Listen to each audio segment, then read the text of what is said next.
promise I'm going to be better about updating my vlogs this time. But, you know, I've been busy. Life has been crazy. Work, and then the shop, and then just kids. And we're in full re-enrollment time for school. And I'm enrolling Luca in school for next year. So, like, it's a whole thing. You know, Willow's still doing gymnastics and therapy. And it's just been a lot, y'all. It's just been a lot. So, updating the vlog has not been, like, top priority, obviously. But I've been reading, and I've been reading so much. First, I want to talk about one that I've already finished, and that is Lust in the Neverwood by Aiden Thomas. I know it's a Peter Pan retelling, and I really wanted to love this, but I just didn't. I gave it 3 stars, and that's like being nice, because I just didn't care. And there was just so many things about this that I just did not like. It was really predictable. It was like very like, that's the story of Peter Pan, y'all. So I don't see what's fresh and new and exciting about this. And then there was this like really weird like romance aspect that I just didn't think worked at all. Like the romance was just bad. It just didn't work. I didn't feel it. The parents made me really angry. As a parent, the parents made me real angry. I was like, y'all need therapy. Y'all need therapy. Why has it been 5 years since your kids have gone missing? And 1 returned, 2 were still missing. But you treat this one kid like they're not even there. Like, they treat Wendy like she's not even there. Or they, like, become, like, super strict all of a sudden. But then it's, like, she's the one taking care of the parents. Because she makes comments about, like, how she's the only one that cooks and the only one that does laundry. And all. I'm like, as a parent, I was just like, no. Both of them. Mom and dad need some family counseling. Because they're dealing with their trauma and not well. It's not pretty. And it upset me. And then the ending, I was just like, really? Like, I don't want to spoil it in case you want to read it. So if you want to talk spoilers with me, feel free. DM me on Instagram or on Twitter, and I will gladly rant about this with you. I don't know if it's like full worthy of like a full video rant, because I didn't hate it that much. Like, I would still think there's people that would like this. I just am not one of them. Like, it's not like Cruel Prince level where I'm like, this is terrible, I don't understand it.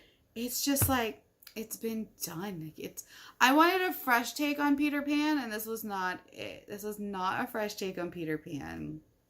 It was something that's very stereotypically Peter Pan, and I don't know, the parents, man. The parents bother me real bad.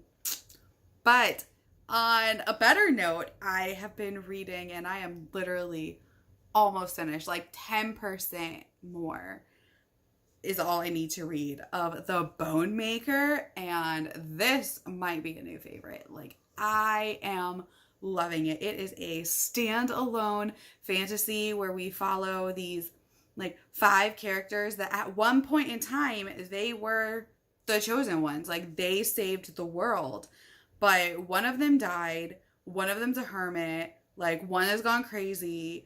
Like, it's like a whole thing. And this is 25 years after they saved the world initially. We pick back up with them, and y'all know I like some old people stories. Like, it gives me like Kings of the Wild vibes without being funny. Like, it's not comical like Kings of the Wild, but it's very get the band back together-esque, like with older characters, because obviously they were in their 20s when the initial like saving of the world happened. And then so they're like 45-ish now. So they're older characters, and I absolutely love them. It's so good. Like I don't think there's anything this last 10% can do to like make me upset, because I'm loving it. I'm loving how it's ending. I've loved how it's going. Like, this will get a full video review because it is so good. And it's a standalone fantasy, which like we don't get ever. So definitely highly recommend this one. I'll update you and in case like something crazy happens, but pretty sure this is going to be a new like favorite.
So I wanted to do a little update for you. I haven't read a whole ton since I last updated, but that's because it was only like a day ago. So I'm doing good at updating this vlog.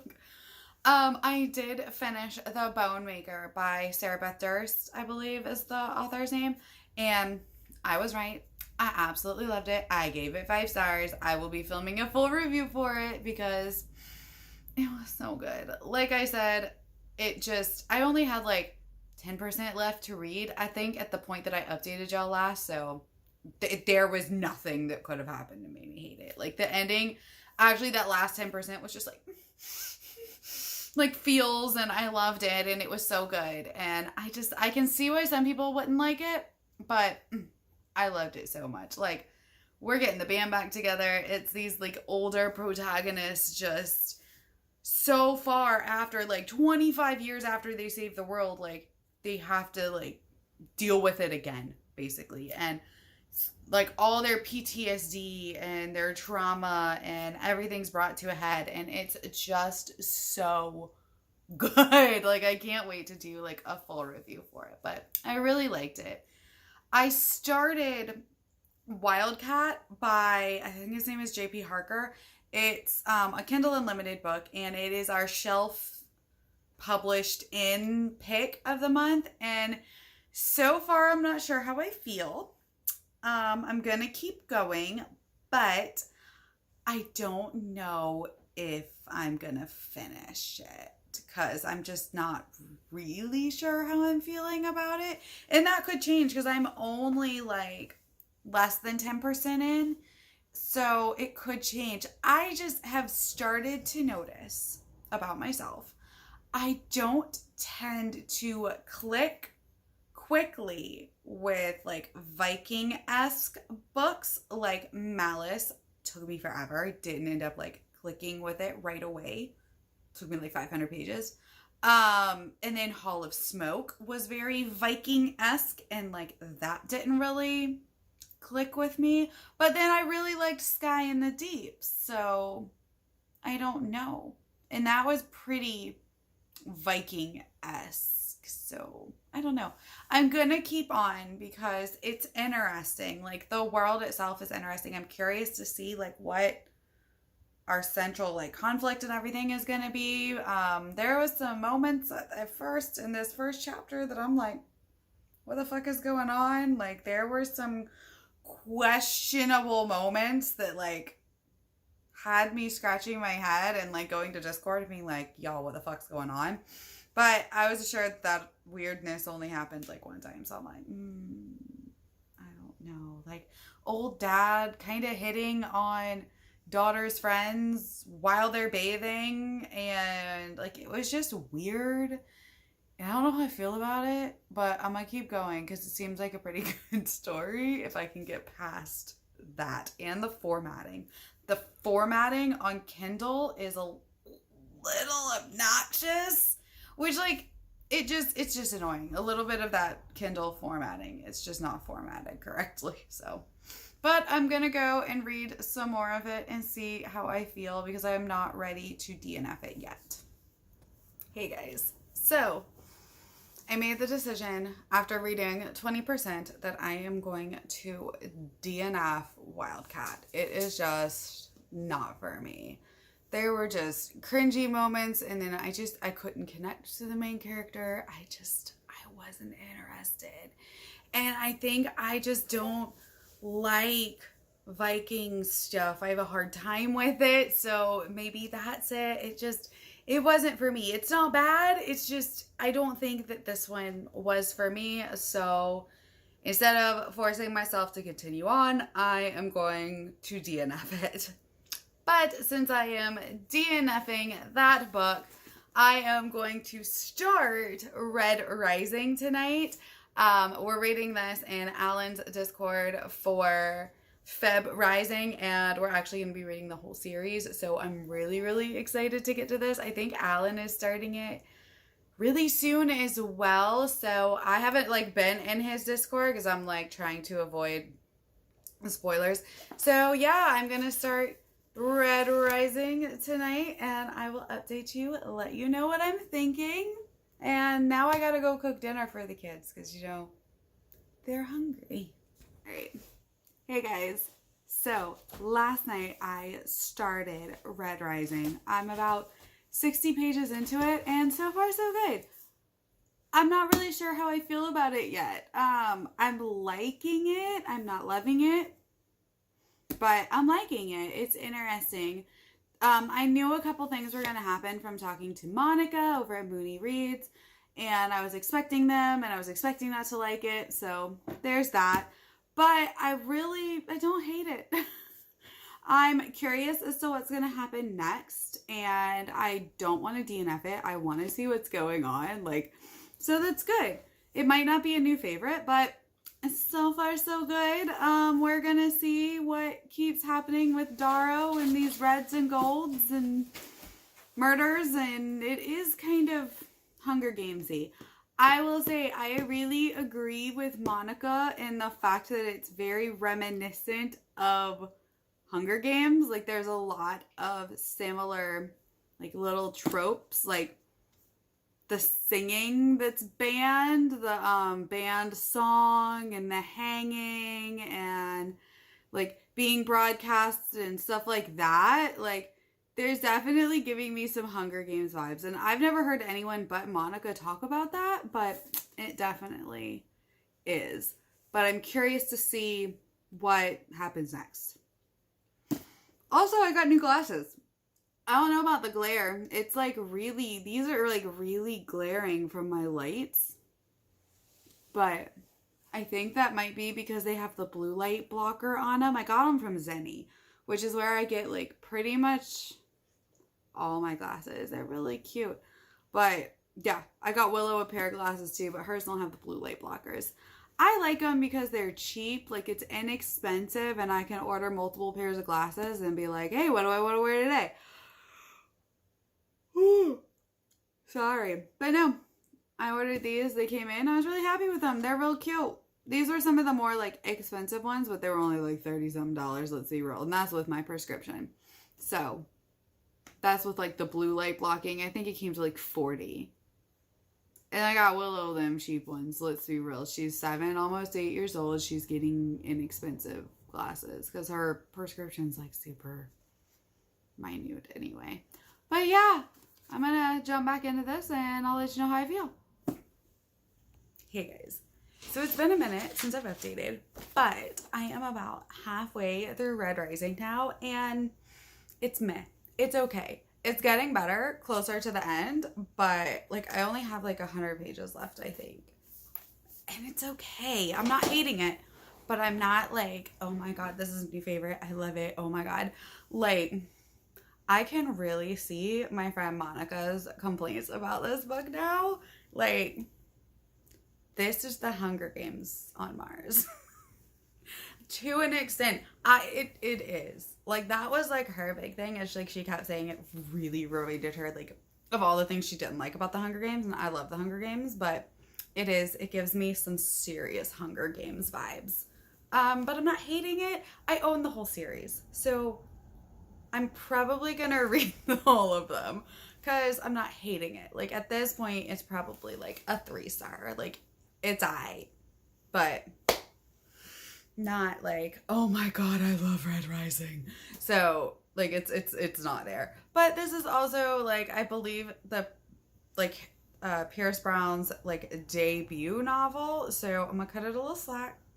I'm gonna finish it and then I'm gonna read the second book probably next month. See what I think, because like we're gonna give it the benefit of the doubt. We're gonna try it. We're gonna keep on keeping on with Feb Rising for Alan's Discord because, like I said, I'm not hating it. I'm not gonna go out and be like, I need special editions and pretty covers. Like, it's not gonna happen. I'm not gonna be like, oh my God, this is my new favorite series. Like, it's an alright book so far. Let's see if the end wows me. But right now, like, I'm not having a hard time with it. Like, it's easy to read. I'm flying through it. It's okay. Like, it's okay. Like, there's nothing else I can say. There's been some moments. I think there was a missed moment with Titus. I think that needed more conclusion than it got. Explanation? Something? Maybe I'll get that. Maybe I'll get that as I keep reading. I don't know. But I feel like that I needed more of.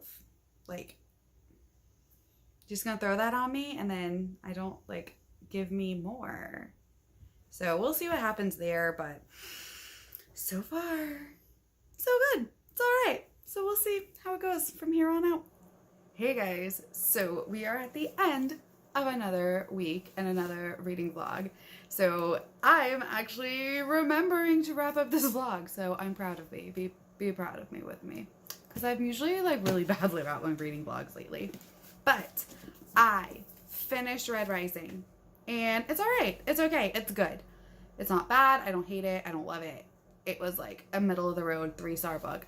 I enjoyed a lot of aspects of it. Some things annoyed me, but I've heard it gets better. I've heard that this series continues to like improve, so I'm definitely going to be reading the second book. I think in March I'm going to try to like read one of these a month because I have all 5 books that are out right now. I got like a box set. Whew. But I'm excited to read more. I think it's Golden Sun is the second one. See if I like it even more. I will say this is basically the Hunger Games on Mars. Like, the amount of similarities between this and the Hunger Games, like, completely, totally. Like, it's the Hunger Games on Mars. And I like the Hunger Games, so I'm not hating on it. And I mean, with the song and then the hanging and the games and kids killing each other and, like, being watched and, like, it was very Hunger Games-y. But you know what? I'm not hating it. I enjoyed Red Rising. I had a good time, and I'm curious to see what happens next. It's just not like, oh my God, I love it. So I didn't fall into that camp. But I enjoyed it. So let's see what comes next, because I've heard that Golden Sun and On are even better. Now, my current read is, upside down, Black Sun by Rebecca Roanhorse. I'm probably 150 pages into it, really enjoying myself. Again, this is a really good book. I'm confused, but what else is new? I'm not 100% sure what's going on, but like I'm okay with that. Like there's some political intrigue, and it seems like it's like a chosen one story, and there's a pilgrimage, and we have, you know, 3 main characters. One is a priest who is like from this like really low standing in society, and she technically shouldn't have her spot that she's in right now, but somehow she just like managed to get lucky and be good and like get up there. So technically she was supposed to be like a servant. And then we follow, I'm bad with the names, I cannot remember them to save my life. We follow this ship captain girl who is what they call a teak, which from my understanding seems very siren-esque because they're control the water and they have a song, so very siren-esque. And she is ferrying this man across the sea to this like main city, and he is, I believe, a god reborn, or allegedly a god reborn, and like he has his eyes sewn shut, so it's like a pilgrimage. I don't know what is going on, but I'm here for it. I'm enjoying myself, and I'm like, okay, what is gonna happen?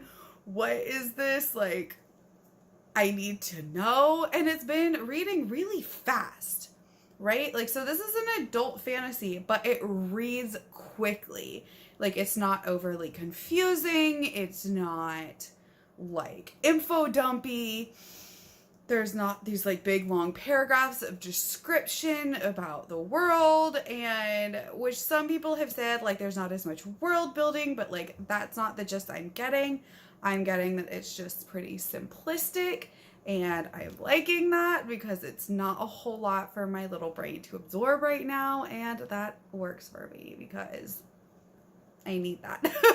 I need the ease of understanding, and I'm liking it so far. So I'm excited to read more of this tonight, and I will update you on that next time. But yeah, that is the end of my reading vlog for this week, and thank you guys for hanging out with me this week, and I will see you next time. Bye.